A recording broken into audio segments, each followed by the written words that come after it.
তুমি এসব কী লিখছো? হ্যাঁ, পড়াশোনা তোমার নেই, উল্টো পাল্টা শুধু বইয়ের মধ্যে লিখছো।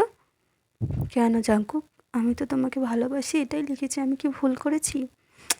আরে বাবা, তুমি ভুল করনি। আগে একটু জল খাও, তারপরে বলছি। হুম, তার মানে তুমি আমাকে ভালোবাসো জাঙ্কুক? হুম। তোমাকে বোঝাচ্ছি ভালোবাসা কি। চলো না চিপাই আমার সঙ্গে। কি বোঝো বলো তো তুমি ভালোবাসার মানে? হুম, এই যে এখন তুমি ভয়েতে জড়সড় হয়ে দাঁড়িয়ে আছো, আমার ঠোঁট তোমার এত ঠোঁটের কাছে, আমার নিঃশ্বাস তুমি বুঝতে পারছো। এখন যদি তোমার সঙ্গে আমি কিছু করি, তে তুমি সহ্য করতে পারবে তো বাবু?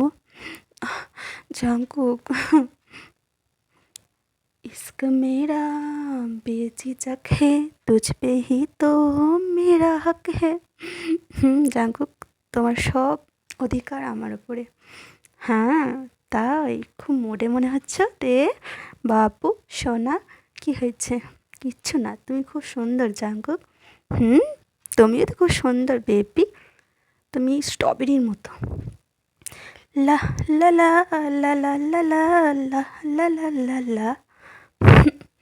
জাঙ্কু, কি করছো? কেন বেবি, কি হয়েছে? জাঙ্কুক, চলো না, বাইরে যাব স্ট্রবেরি কেক খেতে। আচ্ছা, আমার বেবি স্ট্রবেরি কেক খাবে? আচ্ছা, তুমি তো নিজে একটা স্ট্রবেরি সোনা। জাঙ্কুক, চলো না আমাকে নিয়ে। নাও তোমার ফেভারিট স্ট্রবেরি কেক, খাও। কিন্তু আমি তোমাকে স্ট্রবেরি কেক খাওয়াচ্ছি, আমি কি পাবো? হুম, এই যে তোমার ঠোঁটের সাইডে লেগে থাকা কেকটা আমার খুব প্রিয় পছন্দ।